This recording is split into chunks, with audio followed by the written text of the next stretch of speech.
Hitech city దగ్గర మాదాపూర్‌లో ఉన్నటువంటి కుమారి aunty food stall విషయం ఇప్పుడు సోషల్ మీడియాలో ఎంతో వైరల్ అవుతోంది.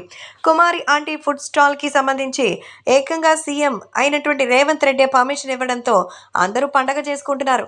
కుమారి ఆంటీ మళ్ళీ రీ ఎంట్రీ ఇవ్వడంతో అందరూ భారీగా అయితే తన దగ్గరకొచ్చేశారు. ఈ నేపథ్యంలో కుమారి ఆంటీకి సంబంధించిన సంబరాలైతే మరి అంబరానంటేశాయి. సీఎం రేవంత్ రెడ్డి సైతం ఆమెకు పర్మిషన్ ఇవ్వడమే కాకుండా తనతో పాటు ఇక్కడికొచ్చి భోజనం చేయడానికి సిద్ధంగా ఉన్నారని మరి సోషల్ మీడియాలో వార్తలొచ్చేసాయి. ఈ విషయం కూడా ఎంతగానో సెన్సేషనల్‌గా మారినటువంటి సంగతి తెలిసిందే. కాబట్టి ఇప్పుడు ఆమె యొక్క ఫుడ్ స్టాల్‌కి జూనియర్ ఎన్టీఆర్ కూడా రాబోతున్నట్టుగా సమాచారం. అవును. కుమారి ఆంటీ యొక్క ఫుడ్ స్టాల్‌కి యంగ్ టైగర్ ఎన్టీఆర్ రాబోతున్నారట.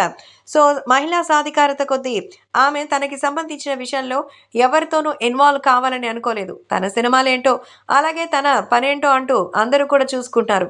అయితే తాజాగా అయితే ఈ విషయంలో అయితే సంచలనమైన నిర్ణయం తీసుకున్నారట జూనియర్ ఎన్టీఆర్. సో, కుమారి ఆంటీ నిజంగా ఒక కష్టపడి పనిచేసుకునేటువంటి వ్యక్తి. అలాంటి వ్యక్తి ఈరోజు ట్రాఫిక్ సమస్య బయట వాళ్ళ వల్ల వచ్చిన తన వ్యాపారం నష్టపోయింది. ఇప్పుడు ఏకంగా సీఎం గారు తనకి పర్మిషన్ ఇవ్వడం చాలా మంచి విషయం.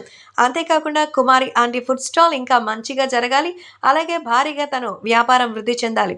తనలాగా ఎంతోమంది మహిళలు తామేమి చేయలేమనుకోవడం కాకుండా ఏదైనా చేసేందుకు ముందుకు రావాలి. అందుకే కుమారి ఆంటీ గారి ఫుడ్ స్టాల్‌ని సంప్రదించి ఖచ్చితంగా వాళ్ళతో పాటు మరి మంచి సపోర్ట్ ఇవ్వాలి అని ఎన్టీఆర్ అనుకున్నట్టుగా తెలుస్తోంది.